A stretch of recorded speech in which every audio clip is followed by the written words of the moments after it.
Some of you might have known that my husband got his art installation, the Rainbow Daydream Machine, into Electric Forest Music Festival. And I had the privilege of being able to go there with him. That being said, I was so nervous to leave my baby alone, not because my in laws aren't incredible, but just not being around my daughter for such a long period of time. But what I discovered was that this time was me rediscovering joy and being playful again. By being playful in this forest, I'm bringing a lot more back home to my daughter. It's scary sometimes, guys.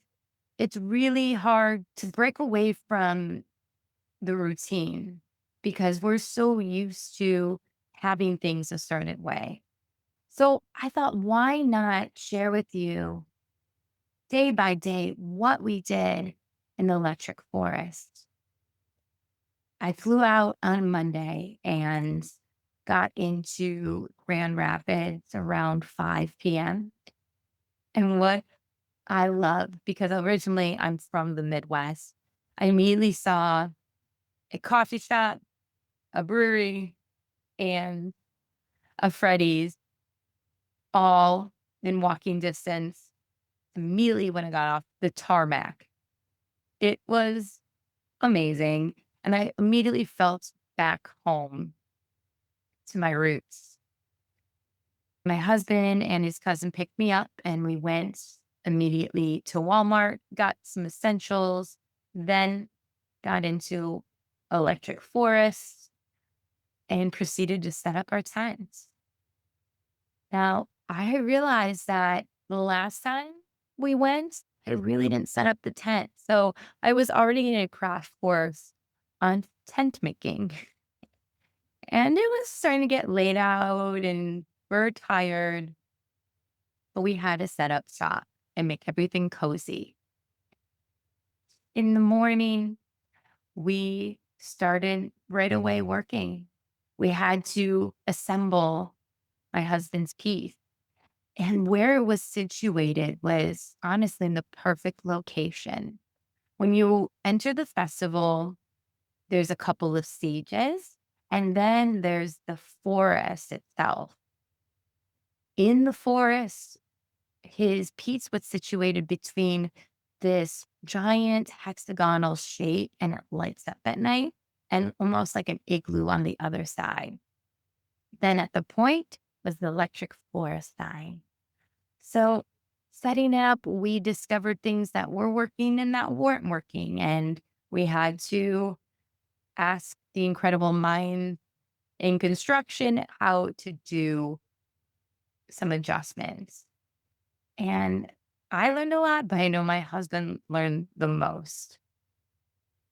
The next day it was a little bit slower pace, but it was fun because I just got to take a look at the forest before all the patrons came. And that night it rained a bit. And as I was laying in the tent reading my book, I couldn't help to think about what we were doing and creating and what we're showing our daughter by doing this project together. This project is more than just an art installation. It's showing our daughter how two people can be so supportive of each other.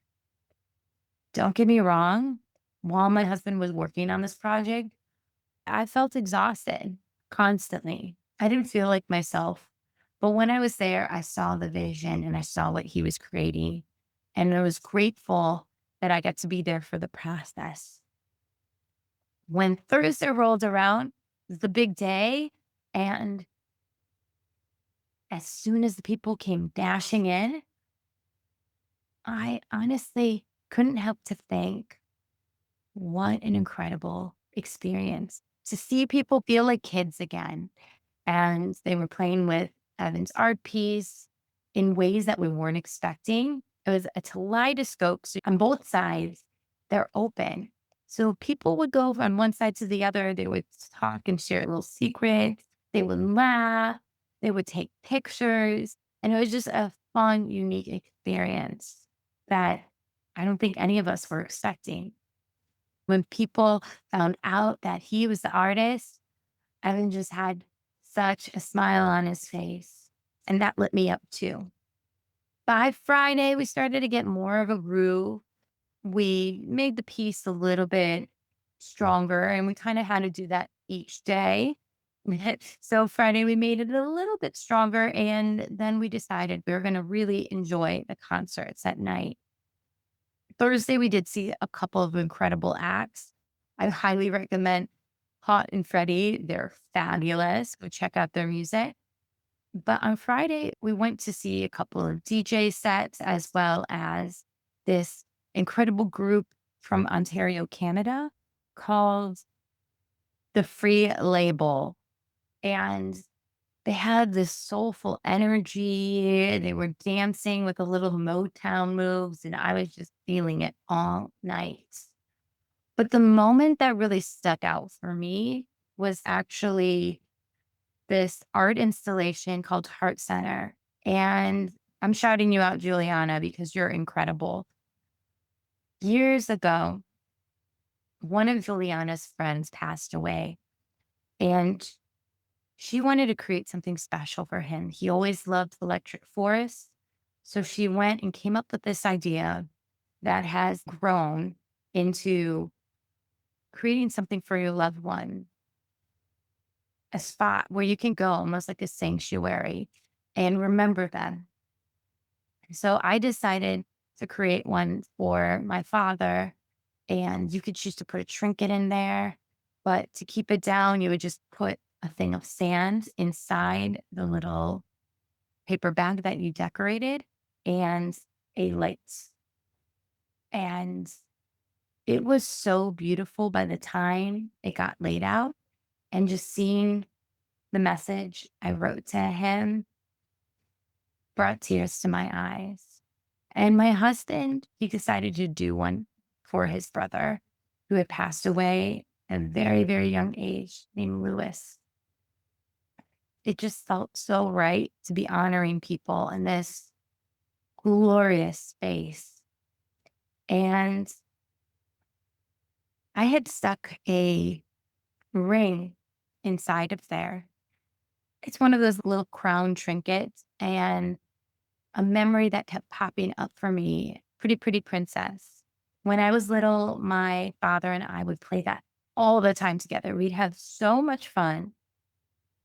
And I thought every time I go there, I can just take a look at that little ring.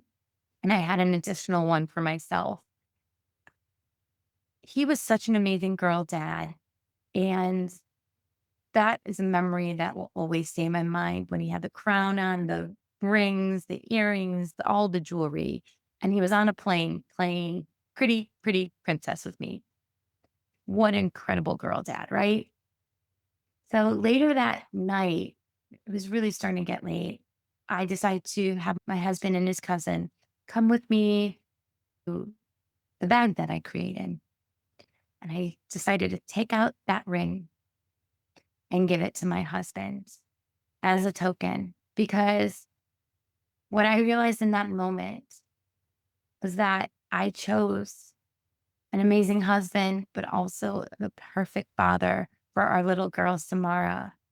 And now he'll have that ring to remind him that I know what a wonderful father he is, just like my dad.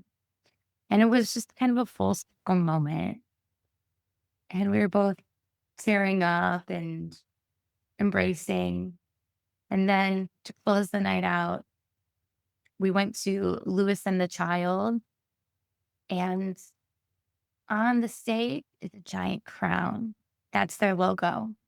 It's just us taking a deep breath and then just letting loose for the rest of the night. It was so magical.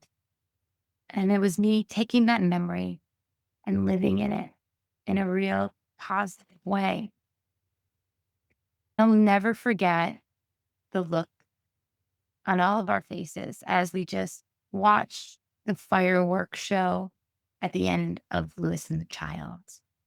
I'm going to break this into a two-parter so I can share with you some epiphanies I had at Electric Forest. I hope you enjoyed that. And I want you to remember to be kind to yourself and speak well to yourself on this self love journey.